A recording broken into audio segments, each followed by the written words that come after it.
YSR Congress party ఆదేశాల మేరకు రాచమల్లి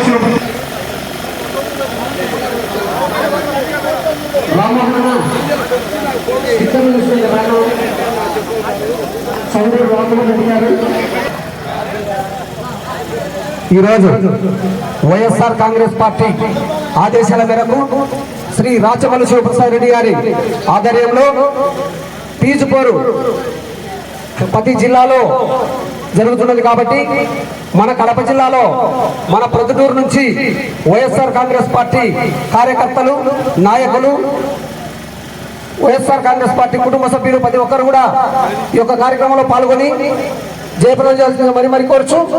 అలాగే ఇక్కడికి విచ్చేసినటువంటి ప్రతి వైఎస్ఆర్ కాంగ్రెస్ పార్టీ కుటుంబ సభ్యునికి నాయకులకు కార్యకర్తలకు కూడా మీ ఎవిడెన్స్ కోరుచున్నాము.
ఈరోజు వైఎస్ఆర్ కాంగ్రెస్ పార్టీ నాయకత్వంలో రాష్ట్ర వ్యాప్తంగా పోరుబాట ప్రారంభమైంది. ఉద్యమాల బాట పట్టింది వైఎస్ఆర్ కాంగ్రెస్ పార్టీ ప్రజాపక్షాన. ఎంత విచిత్రమైనటువంటి పరిస్థితి, ఎంత ఆశ్చర్యకరమైన పరిస్థితి అంటే ఈ భారతదేశంలోనే ఏ రాష్ట్రంలో జరిగినటువంటి పరిస్థితులు పరిణామాలు ఈ రాష్ట్రంలో జరుగుతున్నాయి. కూటమి ప్రభుత్వం ఏర్పడి 9 నెలలైంది. 9 నెలల కాలానికే ఈ రాష్ట్రంలో ఉండే ప్రతిపక్ష పార్టీ 7 నెలలుగా రోడ్డు మీదనే ఉండాల్సిన పరిస్థితి వచ్చింది ప్రజల పక్షాన. అంటే నిరంతరం ప్రజల పక్షాన కొట్లాడాల్సిన పరిస్థితి ఈ ప్రభుత్వం ఏర్పడిన 2-3 నెలల కాలానికే ప్రారంభమైంది. జనరల్గా ఏ రాష్ట్రంలో అయినా ఈ రాష్ట్రంలో అయినా ఒక ప్రభుత్వం ఏర్పడిన తర్వాత కనీసం 2 సంవత్సరాలు వాళ్ళు తప్పులు చేయడానికైనా 2 సంవత్సరాలు, మభ్యపెట్టడానికైనా 2 సంవత్సరాలు. కానీ ఈ కూటమి ప్రభుత్వం ఏర్పడిన తర్వాత చంద్రబాబు నాయుడు గారి నాయకత్వంలో 2 నెలలు కూడా సమయం పట్టలే వైఎస్ఆర్ కాంగ్రెస్ పార్టీ రోడ్డు మీదకి వచ్చేదానికి, వీధుల్లోకి వచ్చేదానికి, ప్రజల పక్షాన మేము గొంతు ఇప్పడానికి, కొట్లాడడానికి. కనీసం మేము ఓడిపోయినప్పుడు బాధపడినా ఓ మాట అనుకున్నాం మనసులో, సరే ఓడిపోతే ఓడిపోయినాంలే, ప్రజలు మనకు విశ్రాంతి ఇచ్చినారు, కొన్నాళ్ళు ఓ 2-3 సంవత్సరాలు విశ్రాంతి దక్కుతుందిలే అనుకున్నాం. 2-3 నెలలు కూడా విశ్రాంతి దక్కని పరిస్థితి చంద్రబాబు నాయుడు మాకు కల్పించినాడు. ఓ రోజు రైతుల కోసం కొట్లాడాలా, ఈరోజేమో నిరుద్యోగుల కోసం, ఫీజు రీయింబర్స్మెంట్ కోసం, ఒకరోజేమో డాక్రా మహిళల కోసం, ఒకరోజేమో ఇళ్ల కోసం, ఒకరోజేమో మరొక సమస్య కోసం, ఒకరోజేమో శాంతి భద్రతలు క్షీణించినాయి, అమ్మాయిలపైన అఘాయిత్యం అని చెప్పి, ఒకరోజేమో వైఎస్ఆర్ కాంగ్రెస్ పార్టీ నాయకులకు ఇస్తున్నారు అప్పుడు 18,750 రూపాయలు, అది రాకపాయ, చేనేతలకు ఇస్తున్నారు, అది రాకపాయ, రైతులకు ఇస్తున్నారు, అది రాకపాయ. ఏ కోణంలో కూడా ఏ కార్యక్రమాలు కూడా జరిగే పరిస్థితి లేదు. ఈరోజు ఫీజు రీయింబర్స్మెంట్ కోసం, విద్యార్థుల కోసం, నిరుద్యోగులైనటువంటి వారి కోసం వైఎస్ఆర్ కాంగ్రెస్ పార్టీ పెద్ద స్థాయిలో ఈరోజు ఉద్యమాన్ని చేసే కార్యక్రమం చేస్తా ఉంది. మరి ఎన్నికల కంటే ముందు ఇచ్చిన మాట ఏంది వాళ్ళు అసలుకు? మేము గెలిచిన వెంటనే తల్లికి వందనం పేరుతో ఈ రాష్ట్రంలో ఎంతమంది పిల్లలు చదువుతుంటే అందరికీ 15,000 చొప్పున ఇస్తామని చెప్పినారు. 1 సంవత్సరం ఎగరగొట్టినారు. ఇప్పుడు ఈ సంవత్సరమైనా అందరికి ఇస్తారా? 23 లక్షల మంది పిల్లలు ఉండాలనుకుంటే లేదు, అది కూడా ఒక 60 లక్షల మంది పిల్లలకు మాత్రమే ఇచ్చే పరిస్థితికి శ్రీకారం చుట్టినామంటున్నారు. ఎంతవరకు ఇస్తారో ఎంతవరకు ఇరువురా తెలిసే పరిస్థితి లేదు. కేంద్ర ప్రభుత్వం ఇచ్చే 6,000 కాకుండా 20,000 రూపాయలు రైతులకు ఇస్తామని చెప్పినారు. 6 లేదు, 20 లేదు, అది ఎత్తిపెట్టారు.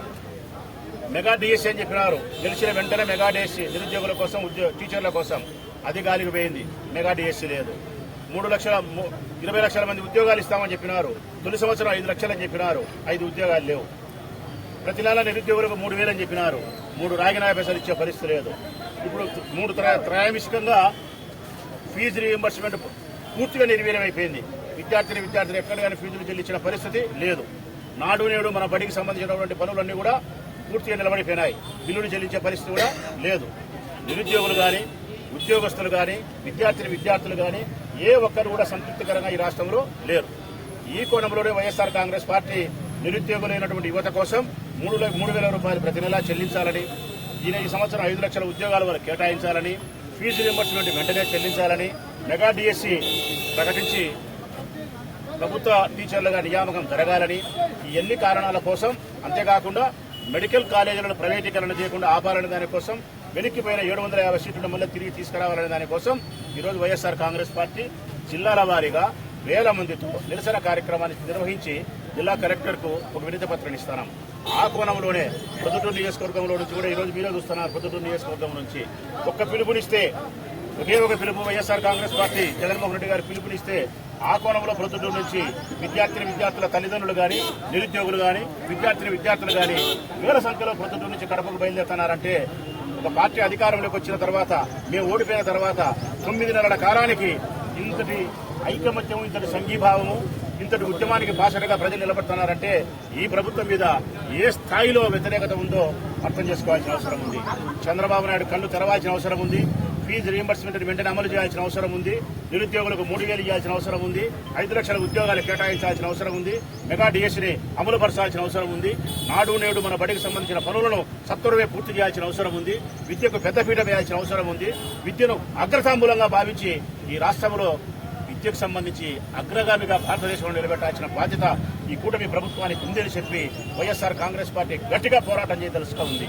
ఇదే కాదు, ఇంకా రాబోయే కాలంలో కూడా ఈ 4 సంవత్సరాల కాలం మేము ఇట్లనే రోడ్డు మీద ఉండాల్సిన పరిస్థితి వస్తుందని నాకు అర్థమైపోయింది. ఈ చంద్రబాబు నాయుడు ప్రభుత్వంలో జరగబోయేది ఏంటంటే, వైఎస్ఆర్ కాంగ్రెస్ పార్టీ నాయకులకు మేము రోడ్డు మీదనే ఉండాలా, జైల్లోనే ఉండాలా, ఇదే జరగబోయే.